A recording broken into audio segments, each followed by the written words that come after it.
لا یسألو، نہ وہ پوچھا جائے گا، نہ سوال کیا جائے گا. کون؟ اللہ. کیوں؟ اس لیے کہ اس کی عظمت اور قدرت اور اقتدار کا کوئی احاطہ نہیں کر سکتا، اس لیے کوئی اس سے نہیں پوچھ سکتا کہ وہ کوئی کام کیوں کرتا ہے. اما یفعل، اس کے بارے میں جو وہ کرتا ہے، کسی کو موت دیتا ہے، کسی کو زندگی دیتا ہے، کسی کو صحت دیتا ہے، کسی کو رزق دیتا ہے، کسی کو نہیں دیتا. عام طور پر جب کسی کو کوئی تکلیف پہنچتی ہے یا کوئی فوت ہو جاتا ہے تو لوگ کیسی باتیں کرتے ہیں؟ وہ کہتے ہیں کہ کیوں گیا. ایک مرتبہ کسی کا جوان بھائی فوت ہو گیا، وہ کریش ہو گیا ایئر فورس میں، تو بہت تکلیف دہ بات تھی. تو میں نے ان سے بات کی، میں نے کہا کہ اللہ تعالیٰ جس سے محبت کرتا ہے اسی کو آزمائش میں ڈالتا ہے. تو انہوں نے کہا کہ اللہ کو ہم پہ ہی کیوں اتنا پیار آیا. یہ جملہ مجھے کبھی نہیں بھولتا کہ انسان جب دکھ میں ہوتا ہے تو اللہ کے بارے میں کیسی کیسی باتیں کہہ جاتا ہے. اللہ ہم سب کو محفوظ رکھے. ایک انسان کو غم کی شدت اور دکھ کی اور تکلیف کی اور بعض اوقات خوشی کی بے خود اور بے قابو کر دیتی ہے، اور انسان کو یہ سمجھ نہیں آتی وہ کہہ کیا رہا ہے.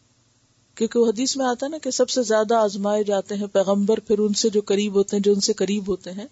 تو اللہ تعالیٰ کسی کو بھی بغیر کسی مقصد کے تکلیف نہیں دیتا. اگر کسی کو فوت کرتا ہے تو اس کے پیچھے کوئی حکمت ہوتی ہے کہ ہمیں نہیں پتا تھا، ہم اس کے علم کا احاطہ نہیں کر سکتے. وَلَا يُحِيطُونَ بِشَيْءٍ مِّنْ عِلْمِهِ إِلَّا بِمَا شَاءَ. ہمیں کیا پتا اس نے کوئی کام کیا، کیوں کیا، ہم کیوں نہیں کر سکتے. لا يُسْأَلُ عَمَّا يَفْعَلُ، کوئی نہیں پوچھ سکتا، کسی کو حق نہیں کہ کوئی پوچھے، کیونکہ ہم اس کی حکمتیں نہیں جانتے کسی بھی کام کے پیچھے کیا ہے. اور اسی طرح ہر چیز تو اس کی ملکیت ہے.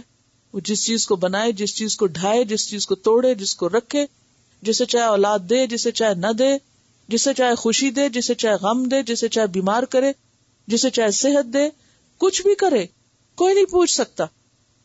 بعض کا جب کوئی فوت ہو جاتا تو لوگ کہتے ہیں میں قیامت کے دن اللہ سے ضرور پوچھوں گی کہ تو نے میرے ساتھ یہ کیوں کیا. شاید آپ نے یہ جملہ کبھی سنا ہو، یہ بہت عام ہے. اللہ سے نہیں ڈرتے بھی؟ تم کیا لگتے ہو اس کے جو چلا گیا؟ تمہارا کیا ہے؟ اصل تو اللہ کی ملکیت ہے. کوئی بھی مرنے والا انا للہ و انا الیہ راجعون، ہم سب اللہ کے ہیں. ہم کون ہیں جو یہ کہے کہ کیوں اس کو لیا اور میں پوچھوں گی؟ خود کو دیکھے تو صحیح انسان، کیا حیثیت اور کیا حقیقت ہے اس کی جو اتنی بڑی بڑی باتیں کرتا ہے. لا یسأل عما یفعل وہم یسألون. یہ سب پوچھے جائیں گے، ان کا حساب ہوگا، ان کا محاسبہ ہوگا، ان کے اعمال کے بارے میں اور ان کے الہوں سے اور ان کے معبودوں سے اور ان کے عبادت کرنے والوں سے سخت حساب ہوگا. قرآن پاک میں آتا فَوَرَبِّكَ لَنَسْأَلَنَّهُمْ أَجْمَعِينَ، قسم ہے تیرے رب کی، ہم ان سب سے ضرور پوچھیں گے.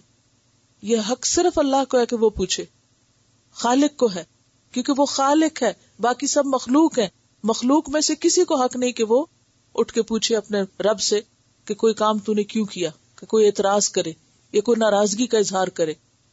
اسی لیے تقدیر پر ایمان کا حصہ ہے کہ جب کسی بندے کو کچھ تکلیف پہنچے تو وہ کیا کہے، یہ میرے رب کی رضا تھی، یہ میرے رب کا فیصلہ ہے. بعض اوقات ہم کوئی تکلیف آئے تو بندوں کو بلیم کرنا شروع کر دیتے، تمہاری وجہ سے یہ ہوا، تمہارا قصور ہے، فلاں نے کیا، فلاں نہ کرتا، کاش یہ نہ ہوتا، کاش وہ فلاں یہ نہ کرتا تو ہوتا.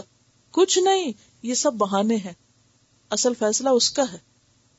تو مومن جب یہ یقین کر لیتا ہے کہ میرے معاملے میں ہر فیصلہ، ہر چیز رب کے حکم سے ہو رہی ہے، تو پھر نہ وہ کسی کو بلیم کرتا اور نہ ہی اللہ پہ اعتراض کرتا ہے اور نہ ہی غم میں بے خود ہوتا ہے، بلکہ وہ اس کو ایکسپٹ کر لیتا ہے کہ یہ میرے رب کا فیصلہ ہے، میں ایکسپٹ کرتا ہوں، جو ہونا تھا ہو گیا، ختم.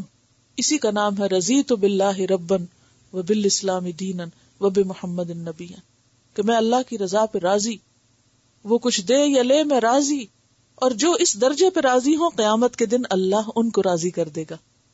رضی اللہ عنہم ورضوا عنہ. لا